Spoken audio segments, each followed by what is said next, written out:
BJP अक्सर 70 plus वालों को टिकट नहीं देती है, लेकिन इस बार मध्य प्रदेश में बीजेपी ने करीब 12 नामों को टिकट दिया है। सबसे चौंकाने वाला ये रहा कि सिंधिया को चुनाव बीजेपी ने नहीं लड़ाया। अब क्यों नहीं लड़ाया, इसके क्या मायने थे, ये समझ में किसी को नहीं आया कि सिंधिया को पार्टी ने चुनाव क्यों नहीं लड़ाया। हालांकि सिंधिया कैंप के जितने लोग थे उनमें से ज़्यादातर का टिकट बीजेपी ने इस बार फिर से दिया है इस चुनाव में। कि बीजेपी के लिए मध्य प्रदेश की चुनावी लड़ाई इस बार बेहद कठिन है। बीजेपी को सत्ता में शामिल होने के लिए काफ़ी मेहनत करना पड़ेगा इस चुनाव को जीतने के लिए।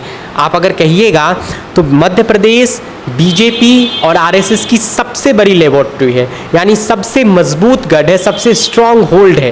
बीजेपी यहाँ पर मजबूत स्थिति में है, लेकिन कांग्रेस उसे काफ़ी जोरदार टक्कर दे रही है।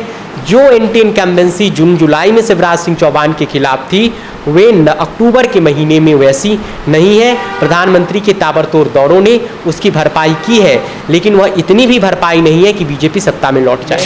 तो प्रधानमंत्री नरेंद्र मोदी ने एक बार कहा था शिवराज सिंह चौहान से कि आप केंद्रीय मंत्री बन जाइए, मैं कृषि मंत्री बना दूंगा, और तब शिवराज सिंह चौहान ने वो बात नहीं मानी थी।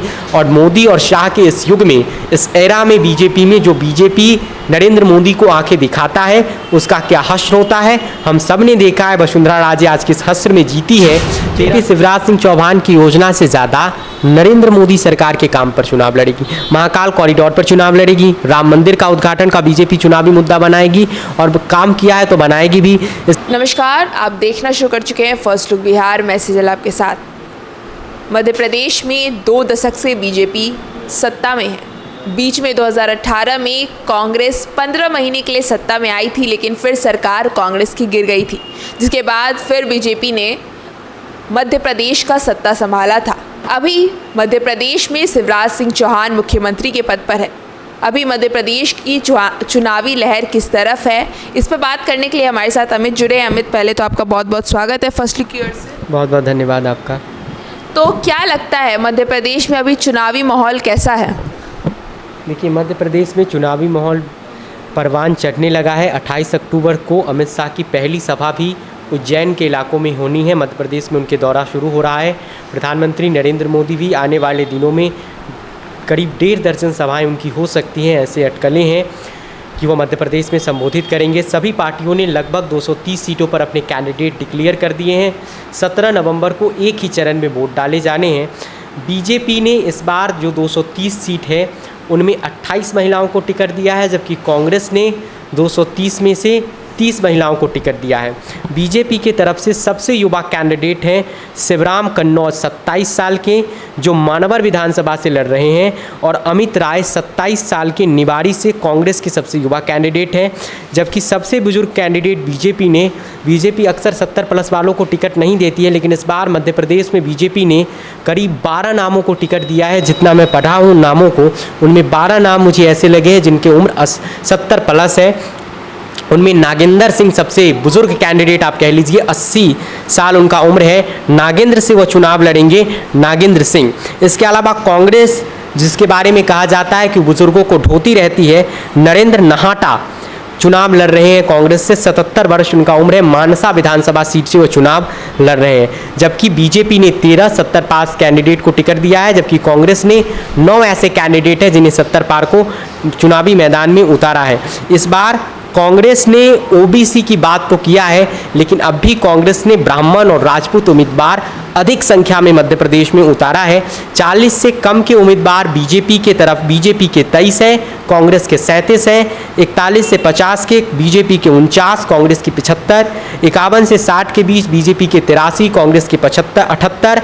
61 से 70 साल के आयु वर्ग के उम्मीदवार बीजेपी ने इस बार 60 उतारे हैं, जबकि कांग्रेस ने इस बार 30, जबकि 70 प्लस उम्र के बीजेपी ने 13 और कांग्रेस ने 9 कैंडिडेटों को चुनाव में मौका दिया है।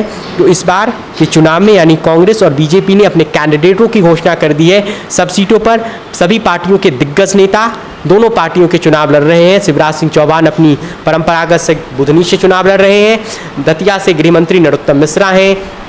आप जानते हैं 3 केंद्रीय मंत्री नरेंद्र सिंह तोमर दिवनी से, फगन सिंह कुलस्ते चुनावी मैदान में है, और प्रहलाद सिंह पटेल को भी पार्टी चुनाव लड़ा रही है। राकेश सिंह एमपी है, वे भी चुनाव लड़ रहे हैं, जबकि 7 सांसदों को भी बीजेपी ने चुनाव लड़ाया। हालांकि सबसे चौंकाने वाला ये रहा कि सिंधिया को चुनाव बीजेपी ने नहीं लड़ाया। अब क्यों नहीं लड़ाया, इसके क्या मायने थे, ये समझ में किसी को नहीं आया कि सिंधिया को पार्टी ने चुनाव क्यों नहीं लड़ाया। हालांकि सिंधिया कैंप के जितने लोग थे उनमें से ज़्यादातर का टिकट बीजेपी ने इस बार फिर से दिया है इस चुनाव में। तो क्या लगता है बीजेपी इस बार फिर लौटेगी या फिर कांग्रेस का वनवास खत्म होगा? देखिए, बीजेपी के लिए मध्य प्रदेश की चुनावी लड़ाई इस बार बेहद कठिन है। बीजेपी को सत्ता में शामिल होने के लिए काफ़ी मेहनत करना पड़ेगा इस चुनाव को जीतने के लिए। आप अगर कहिएगा तो मध्य प्रदेश बीजेपी और आरएसएस की सबसे बड़ी लेबोरेटरी है, यानी सबसे मजबूत गढ़ है, सबसे स्ट्रॉन्ग होल्ड है। लेकिन 2018 में शिवराज सिंह चौहान चुनाव हार गए थे, ये भी सच्चाई है। लेकिन ये बात भी सच है कि वहाँ आरएसएस खूब जोर लगा रहा है और प्रधानमंत्री नरेंद्र मोदी के चेहरे पर बीजेपी मध्य प्रदेश में चुनाव लड़ेगी। 51 मिनट का भाषण अगर पीएम भोपाल में देते हैं और शिवराज सिंह चौहान का जिक्र नहीं करते हैं तो इस बात के कयास लगने लगते हैं कि बीजेपी शिवराज सिंह चौहान से खुश नहीं है, लेकिन बीजेपी ब्रांड मोदी के नाम पर लड़ेगी। कांग्रेस इस बार काफ़ी मजबूत स्थिति में है और कांग्रेस का आंतरिक सर्वे कह रहा है कि वह 150 सीटें जीत लेगी, लेकिन कांग्रेस 120 के आसपास सीटें आराम से जीत सकती है। हालांकि जो टिकट कांग्रेस ने बांटे हैं उसके बाद ये कहना थोड़ा मुश्किल हो गया है कि 120 सीटें वो फिर से जीत पाएंगे, क्योंकि कई सारी टिकटों को हमने देखा है कि 4 नामों को 2 दिन पहले बीजेपी ने कांग्रेस ने विड्रॉ कर लिया कि हम वहाँ कैंडिडेट बदल रहे हैं, लेकिन कई सारी सीटों पर अब भी हंगामा हो रहा है। कार्यकर्ता प्रदर्शन कर रहे हैं क्योंकि वहाँ पर स्थानीय नेताओं को उम्मीदवार न बनाकर पार्टी ने पैरासूट कैंडिडेट उतारा है। तो कांग्रेस ने यहाँ पर गलती की है। अब कांग्रेस प्रचार कैसी करती है, क्योंकि कांग्रेस ने वादों का बड़ा बड़ा पुलिंदा लेकर आई है। करीब 101 वायदे कांग्रेस ने कर दिए हैं। मुफ्त की रेवड़ियों की कह सकते हैं लाइन कांग्रेस ने लगा दिया है। एक तरीके से कह सकते हैं कि सभी पार्टियों ने मंडी सजा दिया है। अब वोटर्स को जिस मंडी का सामान बेहतर लगता है वह खरीद सकता है। तो बीजेपी यहाँ पर मजबूत स्थिति में है, लेकिन कांग्रेस उसे काफ़ी जोरदार टक्कर दे रही है। जो एंटी इनकम्बेंसी जून जुलाई में शिवराज सिंह चौहान के खिलाफ थी वे अक्टूबर के महीने में वैसी नहीं है। प्रधानमंत्री के ताबड़तोड़ दौरों ने उसकी भरपाई की है, लेकिन वह इतनी भी भरपाई नहीं है कि बीजेपी सत्ता में लौट जाए। आपने कहा कांग्रेस मुफ्त की रेवड़ी से चुनाव जीतना चाहती है, इसका क्या तात्पर्य हुआ? क्योंकि कांग्रेस ने ऐलान कर दिया कि हम महिलाओं को 1500 रुपया देंगे। इसके अलावा अगर आप कांग्रेस का वायदा पढ़िएगा, जिसे कांग्रेस पार्टी ने कहा है, किसानों के लिए कांग्रेस ने कहा है कि हम 2 लाख रुपए तक का कर्जा माफ़ करेंगे, गेहूं धान पर 2500 रुपया और 2600 रुपया का MSP देंगे, सिंचाई पर 5 HP बिजली निःशुल्क देंगे, जबकि 10 HP पर हाफ फार्ड होगा। अब महिला वोटर्स को कांग्रेस ने ऐसे साधा है कि हमने कहा है कि नारी सम्मान योजना के तहत 1500 रुपये हर महीना महिलाओं को, बेटी के जन्म पर 2,51,500 में रसोई सिलेंडर। इसके अलावा आप सामाजिक न्याय पर आ जाइए, जातीय जनगणना कराने का ऐलान किया है। इसके अलावा कांग्रेस पार्टी ने युवाओं के लिए कहा है कि वह युवाओं के लिए ये स्मार्ट युवा मार्ट विकसित करेगी। युवा स्वाभिमान योजना के तहत 3000 रुपये बेरोजगारों को, 2 लाख सरकारी पद भरने की बात है। कर्मचारियों के लिए OPS लागू करने का वादा है। इसके अलावा कांग्रेस पार्टी ने 25 लाख का स्वास्थ्य बीमा, 10 लाख का दुर्घटना बीमा, 100 यूनिट मुफ्त बिजली और 200 यूनिट पर हाफ बिजली का भी वादा किया है। यानी एक तरीके से मुफ्त की रेवड़ियाँ कांग्रेस ने सजा दी है। लेकिन हमें याद रखना होगा कि मध्य प्रदेश में इस कुछ दिन पहले ही शिवराज सिंह चौहान ने 1000 करोड़ रुपए का फिर कर्ज लिया है और मध्य प्रदेश कर्ज में है। तो इन वादों को अगर कांग्रेस पार्टी कैसे पूरा करेगी, इसका ब्लूप्रिंट भी कांग्रेस को रखना चाहिए था। केंद्रीय मंत्रियों को चुनाव लड़ाने का बीजेपी का फैसला कितना कारगर होगा, इस पर बताइए। केंद्रीय मंत्री को बीजेपी ने चुनाव लड़ाकर अप्रत्यक्ष तरीके से ये संदेश दे दिया है मध्य प्रदेश के लोगों में कि हम CM का चेहरा इस बार बदल देंगे, क्योंकि नरेंद्र सिंह तोमर केंद्रीय मंत्री है और वे तो केंद्रीय मंत्री विधायक बनने के लिए तो चुनाव लड़ने आएंगे नहीं। उन्हें चुनाव लड़ाया गया है, दिमनी लोकसभा विधानसभा सीट उन्हें दिया गया है मुरैना में, जो कॉन्स्टिट्यूंसी में आती है। वो बहुत मजबूत सीट नहीं है बीजेपी के लिए, वहाँ से उन्हें उतारा गया है। इसके अलावा प्रहलाद सिंह पटेल लड़ रहे हैं चुनाव, इसके अलावा राकेश सिंह चुनाव लड़ रहे हैं, कई और सांसद चुनाव लड़ रहे हैं। तो इसका मतलब ये है कि बीजेपी शिवराज सिंह चौहान का विकल्प ढूंढ रही है। शिवराज सिंह चौहान बीजेपी शीर्ष नेतृत्व को खुश नहीं कर पाए इन 3 सालों में, और ये बात सियासी गलियारों में चलती रहती है कि प्रधानमंत्री नरेंद्र मोदी ने एक बार कहा था शिवराज सिंह चौहान से कि आप केंद्रीय मंत्री बन जाइए, मैं कृषि मंत्री बना दूंगा, और तब शिवराज सिंह चौहान ने वो बात नहीं मानी थी। और मोदी और शाह के इस युग में, इस एरा में बीजेपी में, जो बीजेपी नरेंद्र मोदी को आंखें दिखाता है उसका क्या हश्र होता है हम सब ने देखा है। वसुंधरा राजे आज किस हश्र में जीती है। 13 सिविल लाइन्स में बैठी महारानी नाराज है या खुश है, मोदी और शाह को फर्क नहीं पड़ता है। इसलिए शिवराज सिंह चौहान का बीजेपी विकल्प तलाश रही है और केंद्रीय मंत्री को चुनाव लड़ाने के फैसले का सीधा मतलब है कि बीजेपी मध्य प्रदेश में सीएम कैंडिडेट बदलने वाली है। तो शिवराज सिंह चौहान के विकल्प में कौन हो सकता है, इस पर जरा चर्चा करेंगे। देखिए, बीजेपी के पास वहाँ बहुत सारे चेहरे हैं। ज्योतिरादित्य सिंधिया भी चेहरा है, वे भी सीएम बनना चाहते हैं, लेकिन उनसे ज़्यादा बड़ा चेहरा जो शिवराज सिंह चौहान के बाद बीजेपी नेतृत्व का भी पसंद हो सकता है, संघ का भी पसंद हो सकता है और लोकप्रिय भी हो सकता है, मुरैना बेल्ट में काफ़ी लोकप्रिय है, नरेंद्र सिंह तोमर हैं। बीजेपी के प्रदेश अध्यक्ष वी डी शर्मा का ख्वाहिश भी है। इसके अलावा गोपाल भार्गव में भी मुख्यमंत्री बनने का ख्वाब उनका छलक गया था एक चुनावी कार्यक्रम में। कैलाश विजयवर्गीय संगठन महासचिव हैं, वे हैं। इसके अलावा कई सारे नेता हैं, राकेश सिंह हैं। यानी बीजेपी में नामों की कमी नहीं है। और ये नरेंद्र मोदी की भाजपा में कौन सीएम बन जाए कब, ये तय नहीं होता है। जो व्यक्ति अभी एक बीजेपी में सोचता हो कि मैं मुख्यमंत्री बन जाऊंगा, वह या तो राजनीतिक रूप से धूर्त है या मूर्ख है, क्योंकि बीजेपी में जिसका नाम चल गया मुख्यमंत्री बनने के लिए वो मुख्यमंत्री नहीं बन पाता है। अच्छा, लाडली लक्ष्मी योजना से बीजेपी को कितना फायदा होगा? लाडली लक्ष्मी स्कीम 5-6 महीने पहले शिवराज सिंह चौहान ने शुरू किया।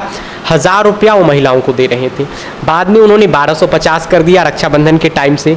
इसके बाद उन्होंने कहा है कि हम अगर मुख्यमंत्री मैं बन जाऊंगा तो 3000 रुपया लेकर करूंगा इसको। तो कांग्रेस भी 1500 का वादा कर रही है। लाडली लक्ष्मी योजना के जरिए शिवराज सिंह चौहान महिला वोटरों को साधने में कामयाब हुए हैं।